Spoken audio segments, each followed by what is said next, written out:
Bienvenidos a Tópico IM, un podcast de Instituto MEC. Mi nombre es Blanca Fernández, soy tanatóloga y el día de hoy estamos en una locación diferente. Estamos conectando con la naturaleza y el motivo en el que estamos en este lugar es porque les voy a platicar un poquito de mí, de cómo llegué a la tanatología, de cómo comencé con esta preparación tan importante para mí y que me ha ayudado mucho personalmente, pero también para brindar apoyo a todas las personas que están viviendo una situación como la que viví yo hace algunos años. Hace 22 años viví lo que muchas personas que se han acercado a mí como tanatóloga para obtener herramientas para afrontar una pérdida.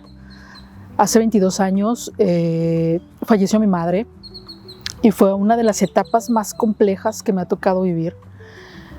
Cuando sucedió esta lamentable pérdida para mi familia, para mí, para mi hermano, pues éramos adolescentes, no teníamos las herramientas para poder afrontar una situación tan compleja. Y hoy, a 22 años de distancia, puedo decir que esta fue una de las etapas más oscuras en mi vida, no solamente por la pérdida, sino por todo lo que sucedió posterior al fallecimiento de mi madre.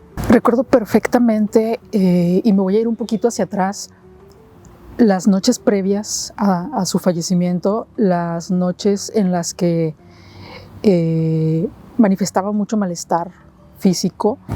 De los últimos recuerdos de ella estando en casa, yo pensaba cómo podíamos mejorar esa situación y el simple hecho de imaginar que ella podía agravar su salud me causaba mucha incertidumbre y mucho dolor y una negación de no querer vivir esa realidad que en ese momento como familia estábamos viviendo.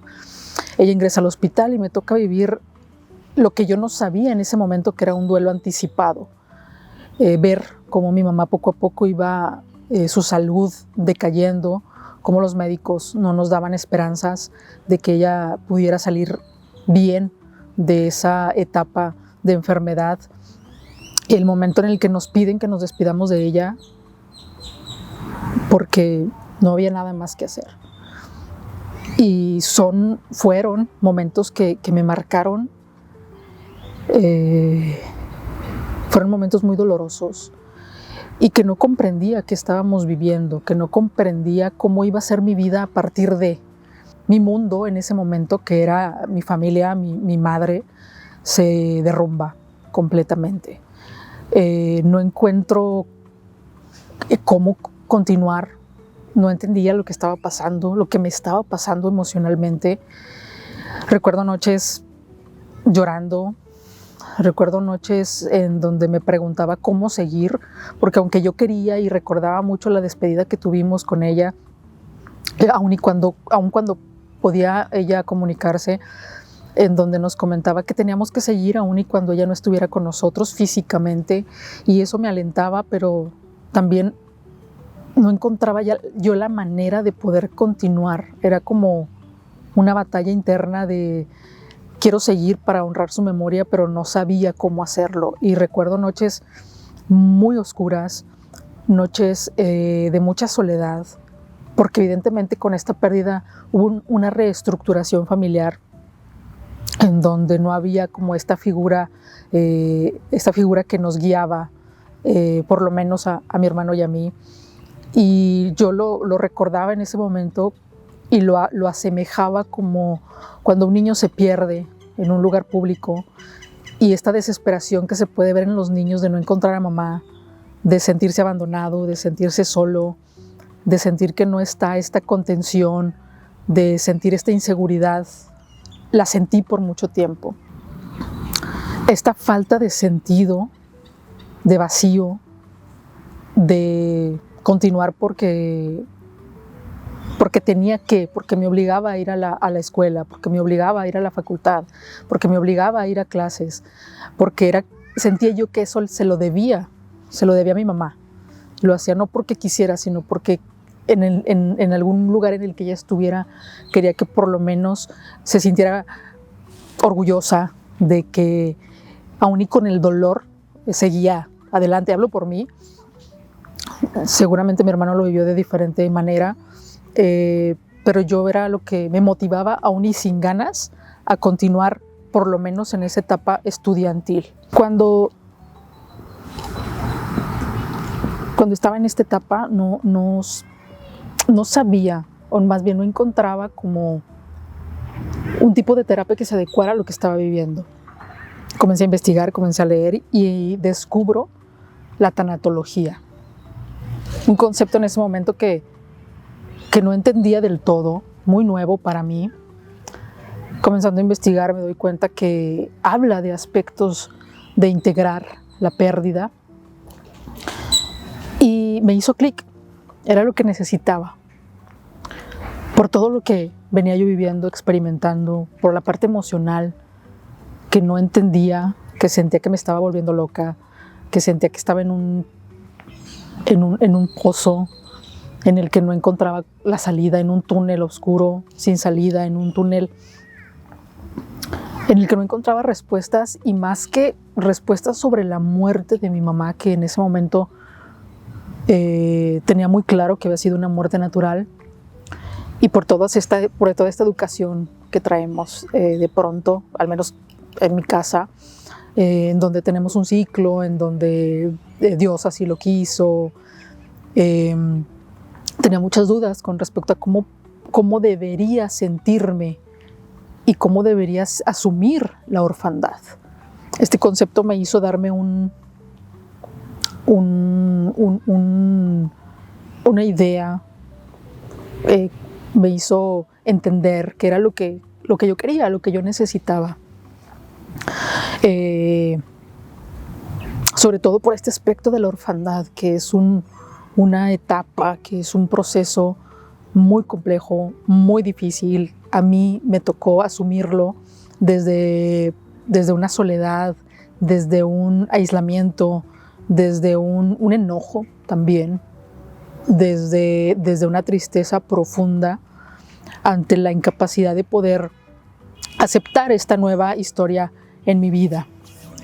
Cuando conozco este concepto, comienzo a investigar y trato de buscar la manera, pues, de poder llegar a un tipo de terapia. Me doy cuenta que en Nuevo León era poco común, que todos los estudios y la formación estaba en la Ciudad de México, y en ese momento no tenía los recursos ni la valentía para aventurarme y trasladarme hacia otro estado para prepararme o para tomar algún tipo de terapia.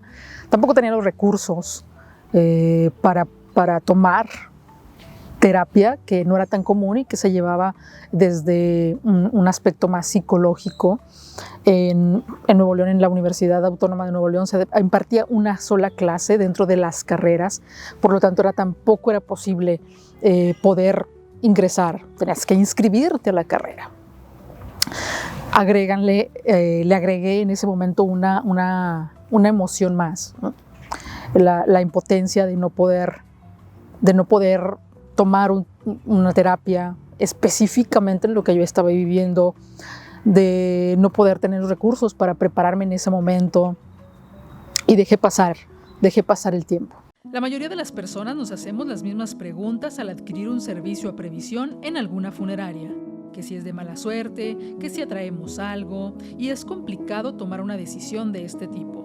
Es por eso que Valle de la Paz es consciente que prevenir es brindar tranquilidad en los momentos más difíciles, como planificación financiera al realizar pagos con antelación, pagos flexibles que generan un gran ahorro, alivio emocional al reducir estrés para el gestor y sus seres queridos, asesoramiento de acuerdo con el tipo de despedida, facilitar el proceso administrativo al momento, evitando la demora. Y además cuenta con la garantía de ofrecer un contrato a perpetuidad, los cuales son 100% transferibles en una emergencia familiar. Para su tranquilidad, Valle de la Paz está a su disposición las 24 horas, 7 días a la semana para acompañarte. Valle de la Paz, humanidad, prestigio y trascendencia. Y un día el tiempo pasó. En mi casa era muy común leer el periódico, y hago leer porque era común el periódico impreso, y veo un anuncio donde estaban anunciando, válgame la redundancia, un diplomado en tanatología. Fue como la luz al final del túnel. Por fin encontraba esto que años atrás había yo investigado y por fin se estaba dando esta oportunidad. Decidí inscribirme con todas las dificultades que implicaban económicamente, pero era más que tomar en cuenta la parte económica, era como una necesidad de estar ahí. Yo pensé que iba a ser un diplomado, pues, clases donde me iban a explicar la parte emocional, que sí lo hicieron, pero fue enriquecedor y sanador, desde el aspecto en el que tuve que regresar a esos momentos dolorosos, tuve que soltar también este sufrimiento del que en algunos momentos nos abrazamos para darle un sentido a nuestra vida, porque no tenemos otra manera de seguir, y como una manera de afrontar la situación, abrazamos el dolor y el sufrimiento, que no es lo más sano. Ahora lo entiendo, con años de experiencia entiendo que no fue lo más sano, pero era lo que tenía en ese momento. Entonces, para quitarle esta curita a una herida que estaba ya creando bastante dolor, y era limpiar esta herida para que sanara adecuadamente. Conectar de nuevo con ese dolor que, si bien no lo había soltado, tampoco lo había asumido, tampoco lo había reconocido, tampoco lo había abrazado en el aspecto de reconocer que mi vida había cambiado. Y en algún momento, cuando estamos viviendo un proceso de duelo, tendemos a aferrarnos a una vida que ya no existe. Y eso nos pasa. Queremos tener la misma vida que teníamos hace 3 años y esa vida ya no existe. Voy entendiendo que una de las maneras que podía honrar a mi mamá, que eso me ayudó muchísimo, era continuar, darle un sentido a esa pérdida tan dolorosa, retomar el rumbo de una vida en la que me sentía perdida, en la que sentía que no pertenecía incluso a esta nueva familia que habíamos formado, a esta nueva reestructura. No me sentía parte de, no me sentía incluso parte de mi familia extensa. Era como si yo no encajara, porque cuando vivimos el duelo queremos que todos estén viviendo y sintiendo lo que nosotros sentimos. Yo veía a mi familia que seguía con su vida normal y me enojaba mucho porque ellos podían seguir y podían ser felices y yo no. Y era como si no importara la muerte de mi mamá.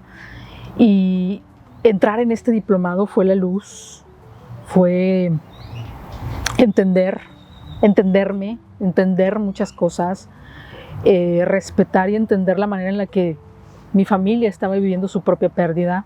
Recuerdo mucho un maestro dentro de las clases que eran muy terapéuticas, que me decía, me preguntaba cuál sería la mejor manera de recordar. Y yo tenía una angustia muy inconsciente,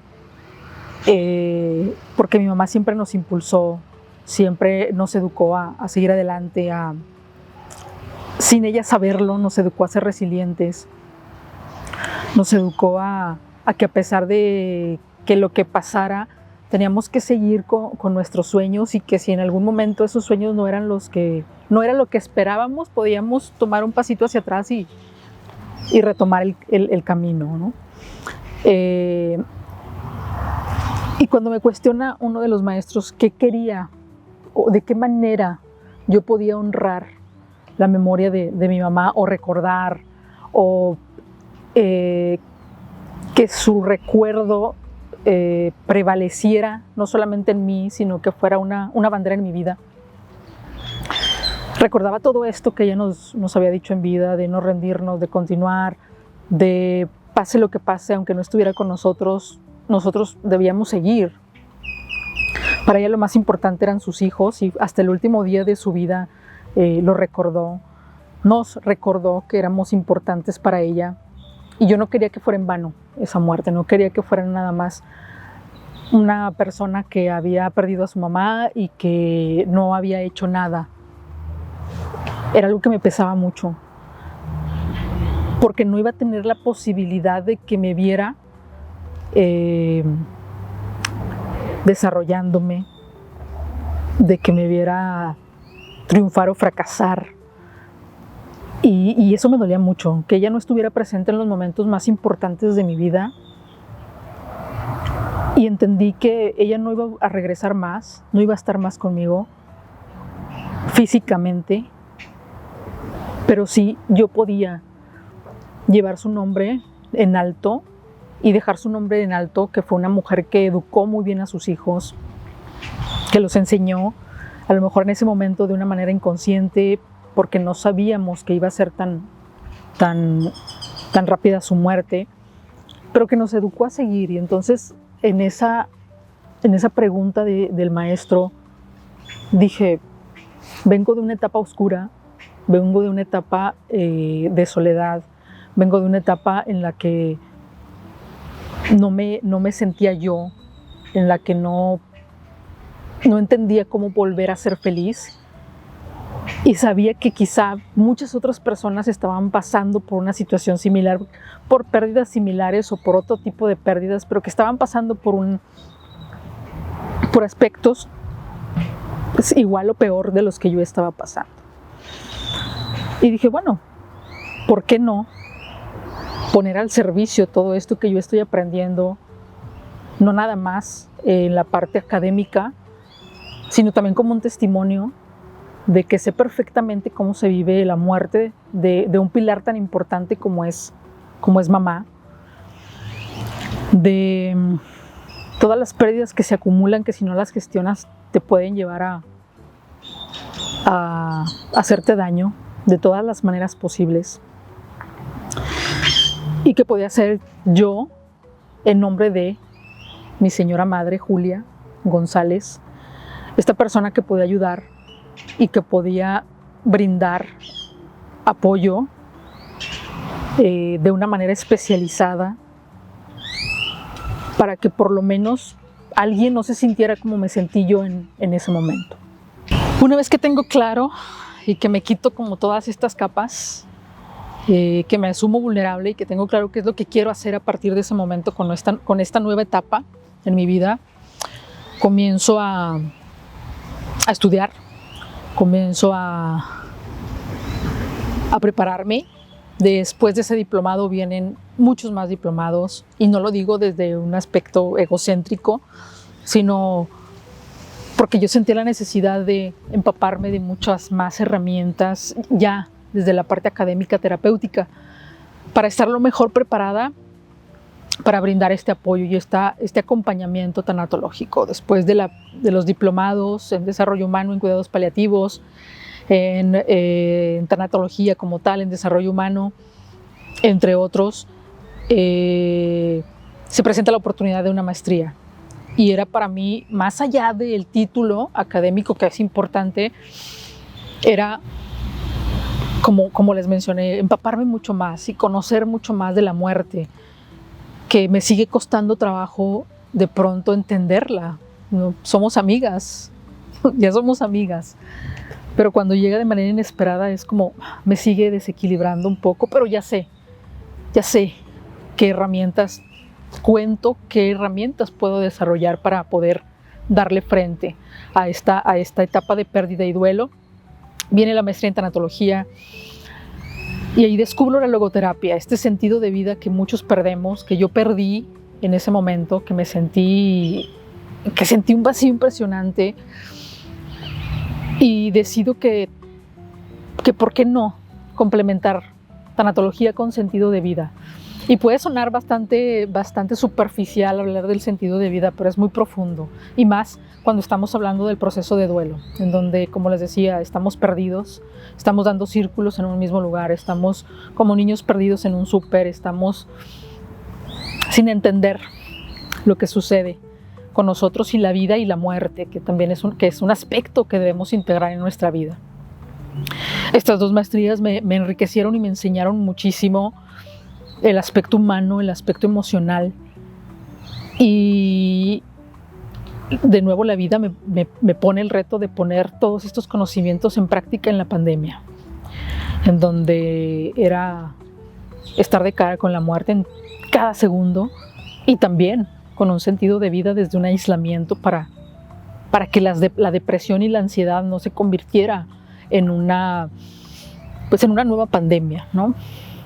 Comencé a atender más de lleno, por así decirlo, a personas que estaban viviendo en ese momento su pérdida, duelo, todo tipo de duelos.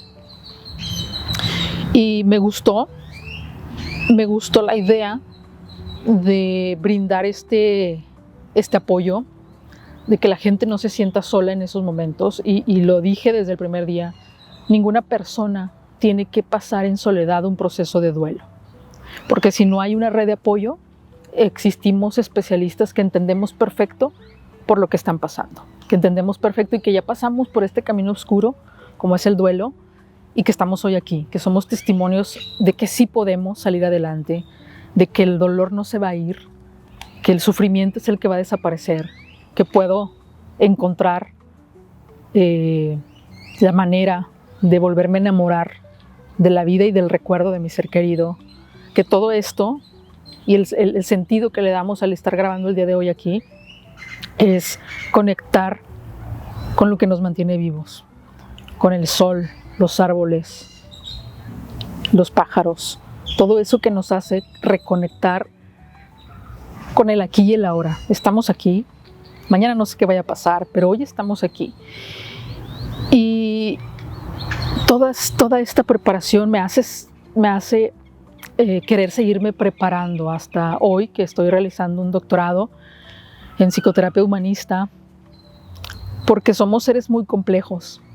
Somos seres muy complejos que de pronto ante el miedo de asumirnos vulnerables o de rascar hacia la profundidad de nuestras heridas, preferimos evadirlas. Siempre a mis alumnos y a mis clientes, pacientes terapéuticos, les digo que hay que empezar por uno mismo. Yo no puedo tomar las riendas de mi vida si no sano y cambio primero yo. Y ese es el mensaje que hoy vengo a compartirles como tanatóloga, pero más allá de este título, como ser humano, como una mujer que quedó en orfandad hace 22 años y que le costó mucho llegar a donde estoy el día de hoy, que le costó mucho emocionalmente, que sigo aprendiendo todos los días y que todos los días, aún y cuando han pasado 22 años, sigo manteniendo el recuerdo vivo de mi madre, el recuerdo de lo que a ella le hubiera gustado que yo hiciera con mi vida. No sé si lo estoy haciendo bien o no, pero estoy tranquila y estoy satisfecha con lo que he logrado. Creo que he puesto su nombre en alto. Creo que en algún lugar en donde estéis y en algún momento nos llegamos a reencontrar, se puede sentir orgullosa de lo que dejó, de sus representantes, por la educación que nos dio aquí en la tierra, como somos mi hermano y yo. Así que lo mejor que yo puedo recomendarles, como les digo, como un testimonio, también ya como especialista en duelo, y como se los mencioné hace un momento, nadie debe vivir un proceso de duelo en soledad. Si ustedes están viviendo en este momento apatía a partir de una pérdida, sea cual sea la pérdida, hablamos y hemos hablado que el duelo no nada más es por la muerte de un ser querido, es por perder un trabajo, es por terminar una relación, es por cambiar de casa, es por cambiar de país, incluso es por no llevar a cabo los planes que se tenían, a lo mejor como se tenían estipulados, por perder una mascota, por un diagnóstico, por mínimo que las personas consideren que este sea. Hay muchos tipos de pérdidas que me pueden afectar emocionalmente. Si estás pasando por una pérdida, si estás pasando por una situación compleja en la que te sientas vacío, en las que sientas que la vida no tiene sentido, en el que sientas que ya no eres tú, que no puedes retomar tu vida a partir de esta pérdida, que sientas que que de pronto, por más soleado que esté, sientes que estás en un día gris, en donde la nubecita va detrás de ti, en donde todo lo ves oscuro, gris, pesimista. No dudes en pedir ayuda, no dudes en solicitar informes, en la terapia que para ti sea adecuada, siempre y cuando sea de la mano de profesionales. No pierdas la oportunidad de experimentar también una terapia tanatológica, una terapia emocional, en la que puedas conectar con todo ese dolor, con todas esas emociones que quizá hoy no puedas entender, pero que cuando las abrazas y las aceptas te van a dar luz y van a hacer que tu vida sea diferente. No igual, pero sí diferente. No vas a conocer la felicidad que conociste quizá en el pasado con tu ser querido, pero va a ser una felicidad distinta a partir del recuerdo de, en este caso, de mi madre. Esta fue mi historia, un poquito de mi historia. Espero no les haya aburrido, espero que les haya gustado. Está por allá. Bueno, más despedida y ya. Y bueno, este es una 3-2. Y bueno, este es un poquito de mí, enfocado desde cómo llegué a este podcast, incluso cómo me llevó la tanatología a estar el día de hoy platicando con ustedes. Un aspecto de mi vida importante, de los más importantes, no el único, evidentemente, pero ya chismearemos más adelante sobre otros aspectos de mi vida. Muchísimas gracias, espero que haya sido de su interés. Déjenme sus comentarios si han pasado lo mismo que pasé yo en el aspecto de la muerte de mi madre. Sus comentarios, preguntas, dudas, temas que les gustaría que abordáramos. Y me despido de ustedes. Fue un placer tocar y platicar con ustedes de un tema tan importante y tan sensible para mí como es la muerte de mi señora madre. Muchísimas gracias, nos vemos en el próximo episodio de Tópico IM, un podcast de Instituto MEC. Mi nombre es Blanca Fernández. Síganos, recomiéndenos, déjenos sus comentarios y nos vemos en la próxima emisión.